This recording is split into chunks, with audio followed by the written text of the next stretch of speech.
Hi ನಮಸ್ಕಾರ. ನಮಗೆ ಸುಮಾರು ಸತಿ ಕಸ್ಟಮರ್ ಫೋನ್ ಮಾಡ್ತಾರೆ, ಸರ್ ನಮ್ಮದು ಆಟೋಮೆಟಿಕ್ ವಾಷಿಂಗ್ ಮಷಿನ್ ಇದೆ, ಬಟ್ ನೀರು ತೊಗೋತಾನೆ ಇಲ್ಲ ವಾಷಿಂಗ್ ಮಷೀನಲ್ಲಿ, ಏನೋ ರಿಪೇರಿ ಆಗಿದೆ, ಬಂದು ಚೆಕ್ ಮಾಡಿಕೊಡಿ ಅಂತ ಹೇಳ್ತಾರೆ. ನಾವು ಓಕೆ ಅಂತ ಹೇಳಿ ನಮ್ಮ ಟೆಕ್ನಿಷಿಯನ್ಗೆ ಕಳಿಸ್ಕೊಡ್ತೇವೆ. ನಮ್ಮ ಟೆಕ್ನಿಷಿಯನ್ ಹೋಗ್ತಾರೆ, ನೋಡಿ ಚೆಕ್ ಮಾಡಿ ನೋಡ್ತಾರೆ.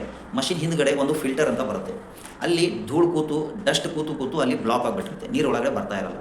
ಬಟ್ ಇದು ರೆಗ್ಯುಲರ್ ಕ್ಲೀನಿಂಗ್ ಮಾಡಬೇಕು, ಈ ಫಿಲ್ಟರ್ ಕ್ಲೀನಿಂಗ್ ಮಾಡಬೇಕು ಅನ್ನೋದು ಕಸ್ಟಮರ್ ಗೊತ್ತೇ ಇರಲ್ಲ. ಆ ವಿಷಯನೇ ಗೊತ್ತಿರಲ್ಲ, ಅದು ರೆಗ್ಯುಲರ್ ಕ್ಲೀನಿಂಗ್ ಮಾಡ್ತಾ ಇರಬೇಕು ಅಂತೇಳಿ. ಆಮೇಲೆ ನಮ್ಮ ಟೆಕ್ನಿಷಿಯನ್ ಹೋದ್ಮೇಲೆ ನೋಡ್ತಾರೆ, ಅಲ್ಲಿ ಧೂಳು ಕೂತಿರುತ್ತೆ, ಅದನ್ನು ಕ್ಲೀನ್ ಮಾಡಿ ಮಷಿನ್ ಆನ್ ಮಾಡ್ತಾರೆ. ಅವಾಗ ನೀರು ತೊಗೊಳ್ಳಿಕ್ಕೆ ಸ್ಟಾರ್ಟ್ ಆಗುತ್ತೆ, ಮಷಿನ್ ಕರೆಕ್ಟಾಗಿ ರನ್ ಆಗುತ್ತೆ.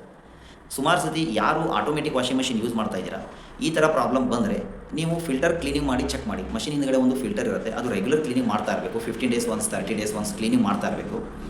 ಅದನ್ನು ಕ್ಲೀನ್ ಮಾಡಿ ನೋಡಿ ನೀರು ತೊಗೊಳ್ಳಿಕ್ಕೆ ಸ್ಟಾರ್ಟ್ ಆಗುತ್ತೆ, ಮಷಿನ್ ಕರೆಕ್ಟಾಗಿ ರನ್ ಆಗುತ್ತೆ. ಅದು ಆದಮೇಲೆ ಕೂಡ ಕೆಲವೊಂದು ಸತಿ ನೀವು ಕ್ಲೀನಿಂಗ್ ಮಾಡಿದ ಮೇಲೆ ಕೂಡ ನೀರು ತೊಗೋತಾ ಇಲ್ಲ ಅಂತಂದರೆ ಆ ಮಷೀನಲ್ಲಿ ಬೇರೆ ಪ್ರಾಬ್ಲಮ್ ಇರಲಿಕ್ಕೆ ಸಾಧ್ಯ ಇರುತ್ತೆ. ಅಲ್ಲಿ ಇನ್ಲೆಟ್ ವಾಲ್ವ್ ಆಗಿರ್ಬೋದು ಅಥವಾ ಮದರ್ ಬೋರ್ಡಲ್ಲಿ ಪ್ರಾಬ್ಲಮ್ ಆಗಿರ್ಬೋದು. ಈ ಥರ ಇದ್ದಾಗ ನೀವು ಟೆಕ್ನಿಷಿಯನ್ ಕರೆಸ್ಬಿಟ್ಟು ರಿಪೇರಿ ಮಾಡಿಸ್ಕೋಬೇಕಾಗತ್ತೆ.